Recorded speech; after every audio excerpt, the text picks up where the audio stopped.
The first big step forward we had was the Sunderland University and urinary peptide test. Paul Shattuck, I think you were one of the people I spoke to.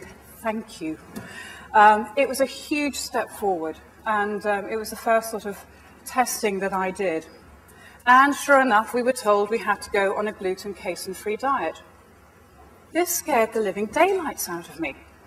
I was going to have to go and read every packet when I went to a supermarket. I mean, how many times do you see casein appearing in a piece of bloody salami?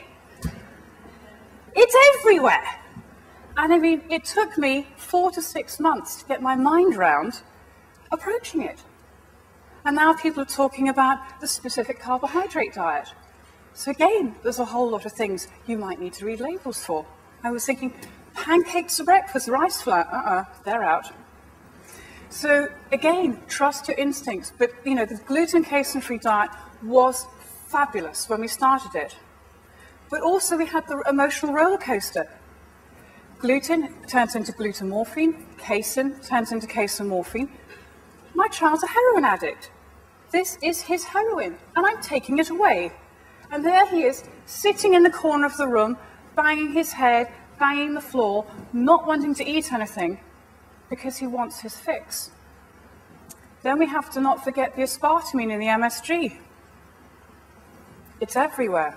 When you want to go out and eat something, it's everywhere. So the journey of suddenly taking these things out is very, very upsetting, mind-blowing, and your whole kitchen gets altered. But it is really, really worthwhile. Then we started to see huge differences. No more head banging.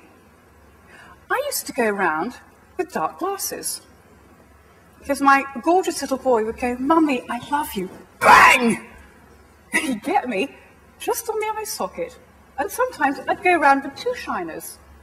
I gave up wearing glasses because they were there all the time. And people kept going, "Is everything all right at home? You know, husband?" "No, it's my 3-year-old. But it went on for a long time. He was so much calmer. I could relate to him. This child started to interact with me.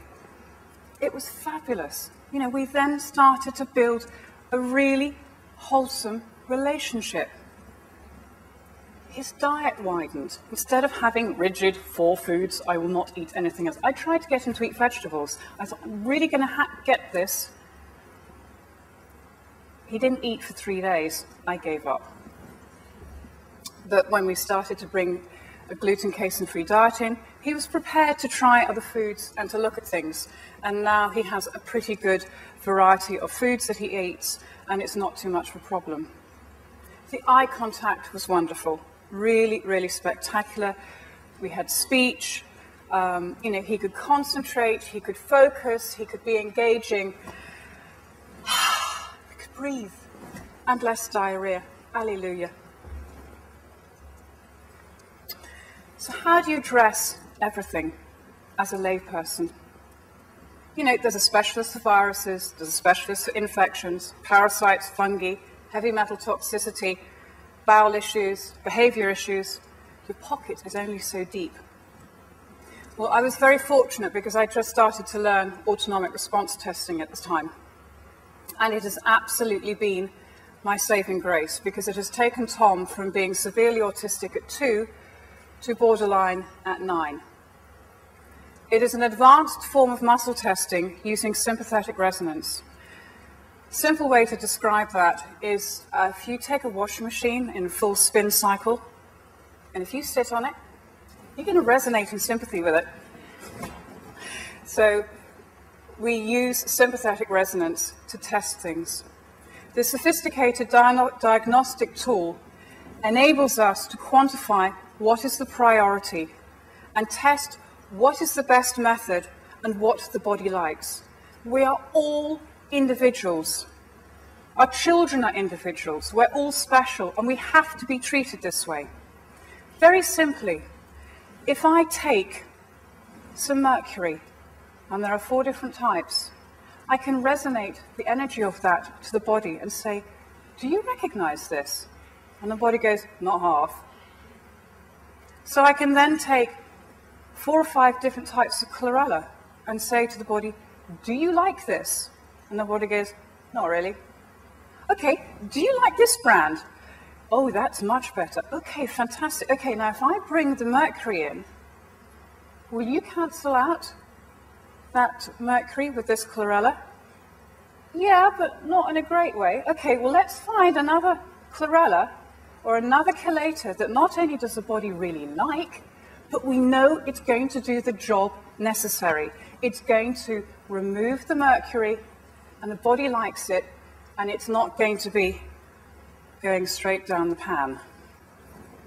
It's enabled me to take, as I said, Tom from autistic, severely autistic at 2 to borderline at 9. And the only reason for that is I test everything. We've heard about some amazing enzymes today. I'm really excited. I can go and test whether he needs a yeast enzyme, whether he needs an enzyme that's filled with proteins that we're going to go after the proteins. I can now test what his body actually wants and when it wants it. How cool is that? It enables us to address the heavy metal toxicity.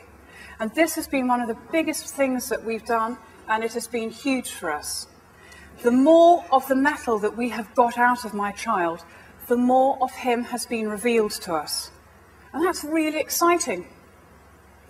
And the other area which has been hugely important is removing the electromagnetic frequencies in the house. Also helps to accelerate the recovery. The astrocytes in the brain are your intelligent brain cells.